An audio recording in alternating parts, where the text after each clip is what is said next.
2006, a JSOC officer monitoring a feed from a drone spotted one of Zakari's advisors behaving suspiciously. In the course of an afternoon, he left his house in Baghdad, did a number of things, did a number of what we call counter-surveillance techniques, switching vehicles. And then as soon as he got to this dwelling and drove up the driveway to this house, a guy came out and met him, dressed in all black, which was Abu Zakawi's signature look, the Johnny Cash look, and he came to the end of this driveway. He looked left and right to see if anybody was there, and they turned and walked back. And when we saw that, we said, that's it. He's there. That's Zarqawi. And then the ground force commander says, okay, we're gonna drop a bomb. So we said, okay, got it. The Shia, who are the majority sect in Iraq, decided to fight back.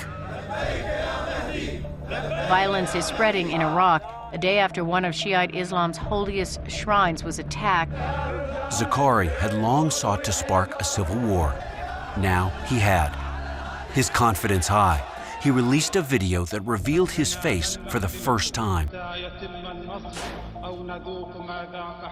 We captured it. It was clearly a propaganda film.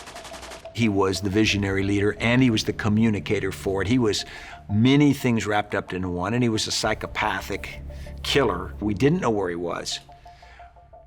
But by that time, even amongst ourselves, we said, we're gonna get him. On June 7th, 2006, a JSOC officer monitoring a feed from a drone spotted one of Zakari's advisors behaving suspiciously.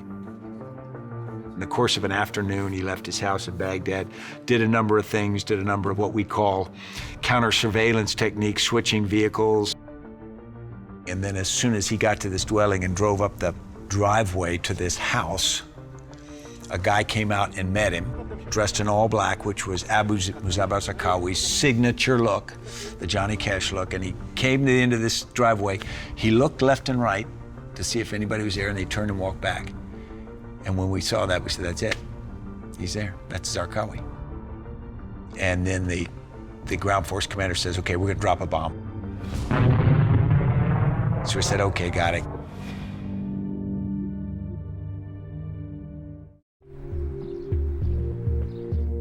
The retired generals who had served in Vietnam were determined to save America from losing another war. I was part of the group that went in to see President Bush. One of the things we went in there was say, hey, you'd better get this young guy, Dave Petraeus, in there on the ground. We are in trouble. We don't know what we're doing. Voters felt the same, delivering what President Bush termed a thumping to congressional Republicans in the November elections. In January 2007, he announced his new Iraq strategy. Coined the Surge, he ordered over 21,000 troops to deploy to Iraq and announced General David Petraeus would replace General Casey as the overall commander in Iraq. The day after I took command, we went to several different locations in Baghdad. I remember that it was quite well-to-do, well-off, attractive neighborhoods, some of them even manicured. And I was shocked by what I found, frankly. I mean, in many cases, there were ghost towns. The destruction was enormous. The markets had all been blown up. While JSOC continued to target and kill al-Qaeda, Petraeus ordered big army units to leave their fortified bases and live among the population to convince them to choose a side, the Americans or al-Qaeda. You cannot secure people by living on a huge base, driving out a few times a day, and go back to your base for the night. So we reversed that and started moving back into the city of Baghdad, back into other locations as well. But also reestablishment, rebuilding of local services, of schools, of health facilities, of roads, bridges, local businesses, shops, and then to revive the overall economy, to get the oil flowing again. There were tens of thousands of Sunni Arab insurgents, al-Qaeda extremists, large numbers as well of Shia militia extremists. So we had two different enemies. They were fighting with each other. I mean, this is an enormous, comprehensive effort and the enemy is going to fight back. It has been a deadly month for Americans in Iraq. 123 troops have lost their lives. In the spring of 2007, as the surge took hold, U.S. casualties and injuries mounted. And a car bomb exploded in central Baghdad, killing at least 5 bystanders and wounding 10.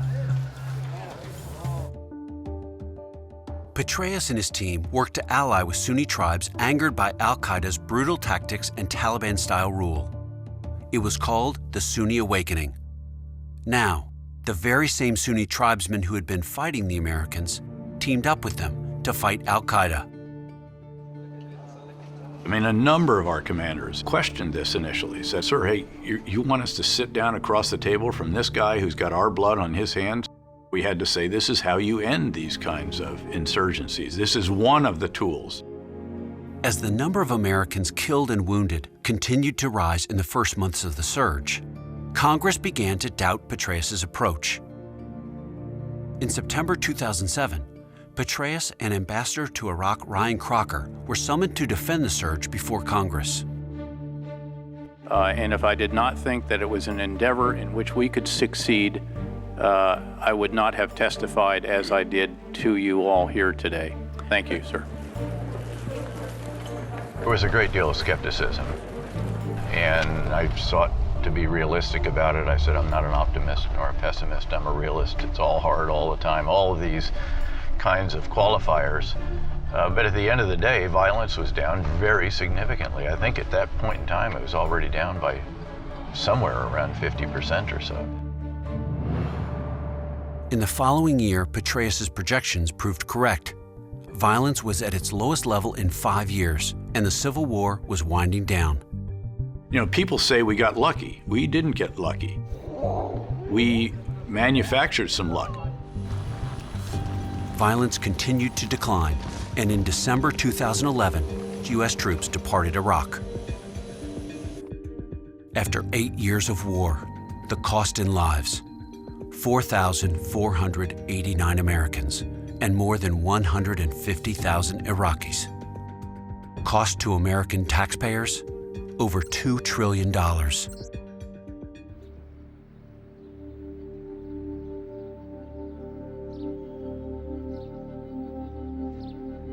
Just over 2,000 men and women died under my command at the time I was in Iraq, and so I feel a connection to each of them. I wear this bracelet to remind myself of the human cost of war. This is a sergeant who was killed in Iraq, and it was given to me by his spouse. I don't take it off. The cost of a human cost of war is something, as a leader, you can never allow yourself to forget.